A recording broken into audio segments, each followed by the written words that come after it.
স্ত্রী হত্যাকাণ্ডের ঘটনার সাথে জড়িত অভিযুক্ত স্বামী নাট্য রূপান্তরিত করল এক্সিকিউটিভ ম্যাজিস্ট্রেট সহ বিলোনিয়া থানার ওসি ও ঘটনার তদন্তকারী অফিসারের সামনে।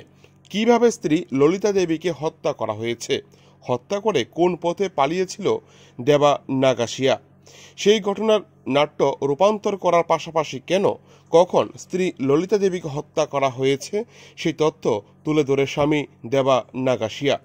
পার্বতী ব্রিক্স ইন্ডাস্ট্রির শ্রমিক ললিতা দেবীর হত্যার ঘটনার তদন্ত অনেকটা গুছিয়ে নিয়ে এসেছেন তদন্তকারী অফিসার। দুপুর 12:30 নাগাদ পার্বতী ব্রিক্স ইন্ডাস্ট্রির শ্রমিক শেডে হত্যাকাণ্ডের ঘটনা নাট্য রূপান্তরিত করে দেবা নাগাসিয়া। ঘটনার নাট্য রূপান্তরিতের সময় উপস্থিত ছিলেন এক্সিকিউটিভ ম্যাজিস্ট্রেট সনদ দেওয়ান সহ বিলোনিয়া থানার ওসি শিবরঞ্জন দে ও ঘটনার তদন্তকারী অফিসার সঞ্জীব দেববর্মা। গত রবিবার সকালে বিলোনিয়া চিত্তমারা পার্বতী ব্রিক্স ইন্ডাস্ট্রিজ থেকে বিলোনিয়া থানার পুলিশ উদ্ধার করে শ্রমিক ললিতা দেবীর মৃতদেহ। এই হত্যাকাণ্ডের ঘটনার সাথে যুক্ত ললিতা দেবীর স্বামী পালিয়ে যাওয়ার সময় বিলোনিয়া রেল স্টেশন থেকে পুলিশ গ্রেপ্তার করে।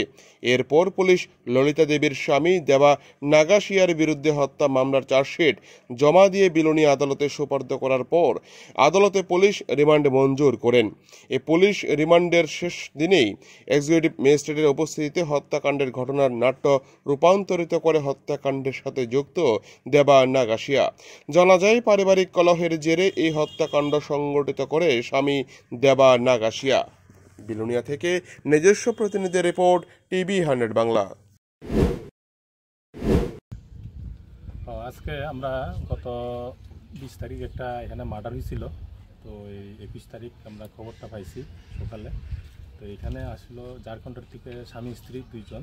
তো এই স্বামীর নাম হইল গিয়া দেবা নাগাসিয়া আর ওনার মিসেস হইল গিয়া ললিতা দেবী নাগাসিয়া। হ্যাঁ, তো ওনারা 13 তারিখ এই মাসে এই পার্বতী ব্রিক্স ইন্ডাস্ট্রিতে কাজের লেগে জয়েন করছে আসার পর ঝাড়খণ্ড থেকে। তো 13 তারিখের পর 20 তারিখ ঘটনা হয়েছে, তার মধ্যে ঝগড়া হয়েছিল সকাল সন্ধ্যার সময়। তো ঝগড়ার থেকে ভাত টাত খাওয়ার পর পরবর্তীতে এটা লইয়া মানে রাত্রে 11-1টার দিকে মানে ওনার হাজব্যান্ড দেবা নাগাসিয়া ওই মহিলারা, ভদ্র মহিলারা একটা ফর্মা দিয়া এখানে যেন ইট বানাইছেন যে ডাইস, এটা দিয়ে মারছে। তো এটা আজকে আমরা এটার মহড়া এখানে কিভাবে মারছে এটা আমরা আজকে এখানে আইসি, আমি ম্যাজিস্ট্রেট হিসেবে, এক্সিকিউটিভ ম্যাজিস্ট্রেট হিসেবে এখানে কীভাবে মারছে, মারার পর কোন দিকে গেছে, কী হয়েছে এটা শো করতে। তো এখানে আইসে, এটা পার্বতী ব্রিক্স ইন্ডাস্ট্রি। এখানে যারা তারা থাকতো এটার নাম হয়ে এখানে সেটঘর। এই সেটঘরের ভিতরে সেদিন 20 তারিখ রাত্রে 1টার দিকে প্রথমে লাকড়ি দিয়া মারছে।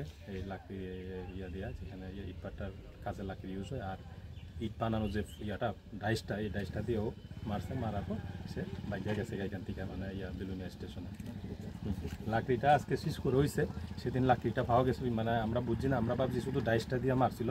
সেদিন ডাইসের মধ্যে একটু রক্ত লাগা অবস্থায় ছিল। সেদিন ডাইসটা মানে ইটের বানানো ডাইসটা এটা সেদিন শেষ হয়েছে 21 তারিখ।